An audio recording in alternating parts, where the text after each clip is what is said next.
his family. Let's make our way into the mounting yard for the Clam Seafood Oakleigh Plate. Number 1, Flamberge, is an outsider. 2 is Dothraki, draws a wide gate, so that's why he's a big price. He certainly can sprint well enough fresh, but from that wide gate with 56.5 kilos, it's a huge task ahead for the Healy winner up on the Gold Coast, and also a listed winner. Here's horse number 3, who I think has a huge chance, Fast and Rocking. Triple Crown looking for a state double there too after winning with Charlie Boy. Fast and Rocking, he runs super here at Caulfield. He loves the 1,000 metres, 1,100 metres.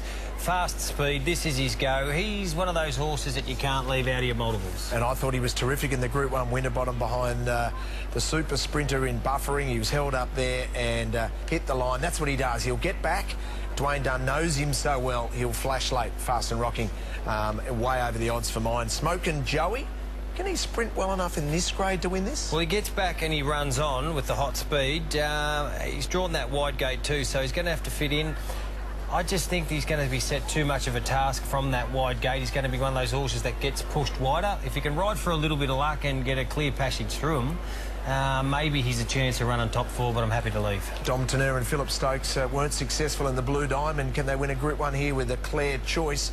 He is second up from a spell. He's won Group 2 level at Caulfield in the past. Where will he be from that gate? That's going to be the task ahead for Dom Teneur. 6 is the scratching. We move to Bounding, who's first up from a spell, and when she was first up at Caulfield in the spring, she was fantastic. 6 starts, 4 wins and 2 seconds first up, and as we know, Richo, she flew.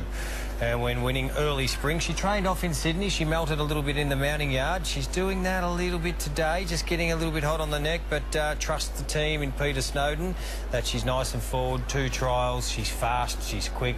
You can understand why she's in the money. Maddie Dale down from Canberra with Fell Swoop, horse number 8. Has won 8 from 10. It's a record to be really to respect. Is first up from a spell today as we look at Bounding, just sweating up in the neck, as Simon referred to there, and Mark Zara's got a great association with Peter and Paul Snowden. But as we move to horse number 8, Glyn Schofield on board Fell Swoop. Is he up to this level? That's the big query with him. Well, he had an outstanding spring, Richo. He won those 4 in a row, and the last was at Caulfield over the 1,200 metres, and that was behind Charlie Boy. So he's franked the form just by winning there in Sydney. What I about his chances with the 53 kilos is he's a horse from his barrier 5. He's going to sit just in off the speed. He's got that wonderful acceleration. He looks as though he's improved and matured. He's only a 4-year-old. He's by not a single doubt. That's what the Blue Diamond winner Extreme Choice was by. That size having a great day. There's a lot to like about him. He's got the earmuffs on. The clerk of the course is trying to settle him down. But he's a horse that can run a cheeky race here for sure. Gregors draws the inside barrier. Simon's been saying it all day. Barriers win races. She's got the quality. She had that operation before her last preparation. She was solid without absolutely at her top. She's won 6 of 27. She's a quality sprinter. If she gets the run of the race, she could be a factor. Kuro, well, he's racing for a career as a stallion if he can win a Group 1. I haven't liked his profile, his last 2 preps, because it doesn't take much to upset him. Being a stallion, he gets a touch by another horse in a race and he just gives it up. I'm happy to leave him. He's too much of a head case for mine. If they go fast in front, watch the quarterback. He could peel, storm down the outside, and you never know. He could come over the top and win a Group 1. Well, this guy just suits the best profile of this race. He drops from 60 kilos when second to Headwater. That was at listed level to 52.5. Hot speed. He's the one to blow him out if he gets a run through. Let's move down to Heatherly, horse number 16. What a story this would be for young Caitlin Mallion.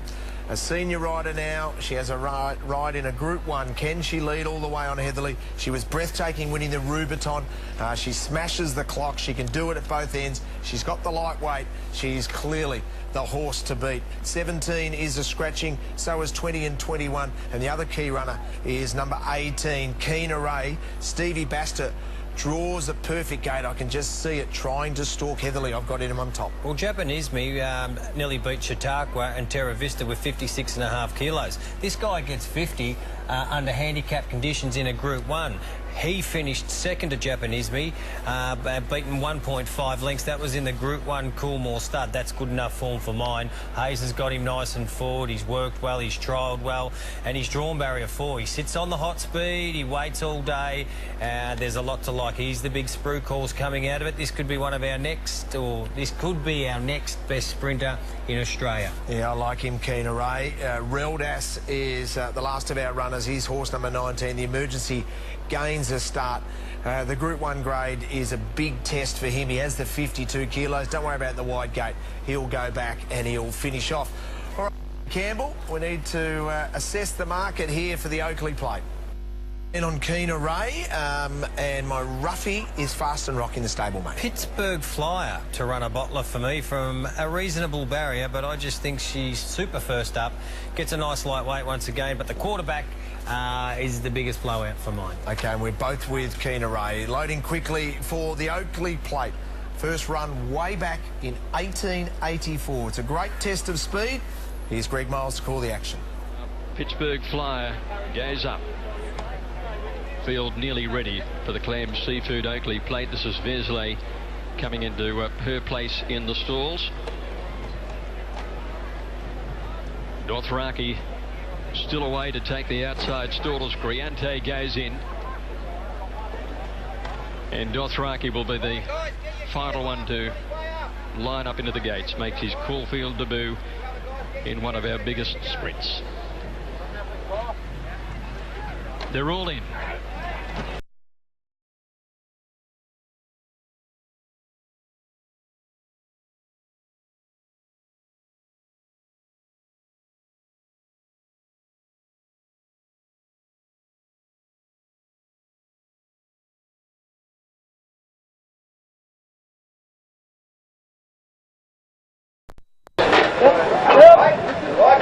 Lights on, they're racing. Heatherly jumped okay. Gregor's alongside of her began fast and out wide. Kuro got away flying, and so did Flamberge Dothraki as they settled into stride. And Bounding's not far away, and the quarterback went back to last of all. Kuro led at the 800 metres, Heatherly retaining the inside.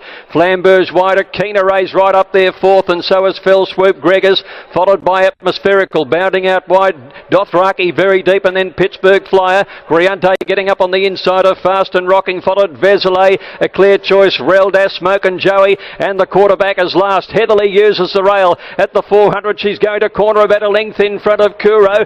Keen Array's right there. Gregor's on the fence, wide of Flamberge, and then Griante and Dothraki on the outside. Heatherly down to the 200. She led two to Keen Array, Gregor's, Flamberge, Kuro, or Griante ran out of room. Fell Sweep is coming. Heatherly in front at the 100. Flamberge, the top weight comes, and Fell Sweep runs on. Flamberge got there Heatherly late. Fell Sweep diving. Flamberge just in front. Flamberge just beat Fell Swoop in a photo. Either Heatherly or Pittsburgh Flyer for the Miners, and Reldas ran on well, followed by Dothraki and the quarterback out wide. Fast and Rocking Gregor's Kuro, followed further back by Bounding Griante. A clear choice, Keen Array dropped out. Smoke and Joey towards the end, and one of the last in, Atmospherical.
4 wins now.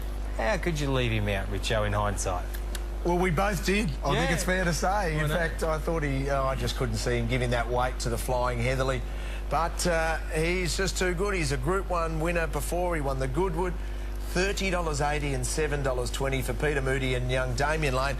Here is a young star of the future, Damien Lane. Fell Swoop and Heatherly in the minor placings, just ahead of Pittsburgh Flyer. Let's hear from Group 1 winning jockey, Damien Lane.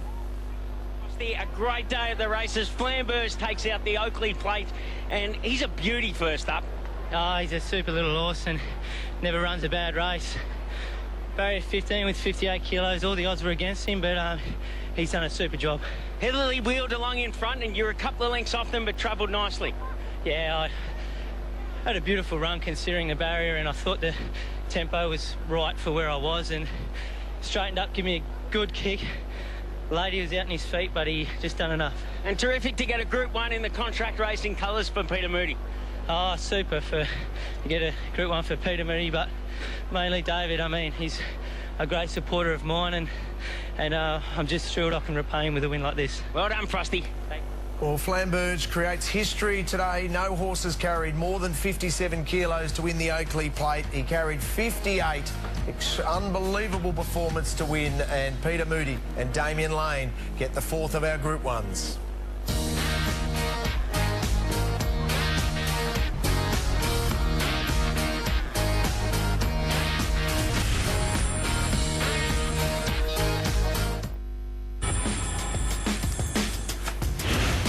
Oh, a brilliant performance there by Flamberge to win the 4th of the Group 1s on a terrific day of racing at both Caulfield and also at Royal Randwick. I hope you've enjoyed all the action here on 7-2 Saturday afternoon racing. There's been 3 winners of the Oakleigh Plate carrying 57, Eagle Falls, Undue and the mighty Fastnet Rock. And there is Flamberge carrying 58. $30.80 and $7.20. The numbers 1, 8, 16 and 14. Let's hear from the winning trainer, Peter Moody. Yeah, he's done a tremendous job after a dirty day. It was a blessing. You know, he's a courageous horse. You know, he's a very good handicapper. We always try and have him ready for these handicaps because he's not a weight for age horse, but at handicap level he always runs unbelievably well, and the worse the draw, the better he runs. He always just applies himself, and I sort of reiterated that to Damien having his first ride on him. He said he just doesn't give up, this little bloke. Takes a big effort for a horse to win an Oakleigh Plate fresh with a big weight. It does, but he's run very well in it the last 2 years from similar draws. I think he's run 4th and 5th and hasn't been beaten them, but today you know, he got the job done. He might be just maturing as a rising 7-year-old, but you know, massive thanks to the contract racing team, Dave and Jenny Moody and the girls. They're tremendous supporters of the stable, and Troy and the team up at Youngaborough, you know, they always send us back to us in great fettle. So he's a homebred, and he's only been to 2 places, their farm and mine, and you know, I think he's won 10 for us now, and well over $1 million, so you'd love a stable full. You'd love to have a crack at the Newmarket handicap with him? Yeah, well, I'll have a chat to David and Jenny. You know, Newmarket or the Galaxy in Sydney, you know, maybe could be more suitable because he's won at Rosehill 1100, and you can get a bit of give in the ground up there where it doesn't seem to ever rain in Victoria ever again by the looks of it. So you know, 1200 down the straight at Flemington might be, you know, outside, but the Galaxy, but we've got King Like at home in similar connections ready to go, so we'll try and keep them apart and give them their chance. Oh, super performance there by Flamberge, and well done to Peter Moody and Damien Lane.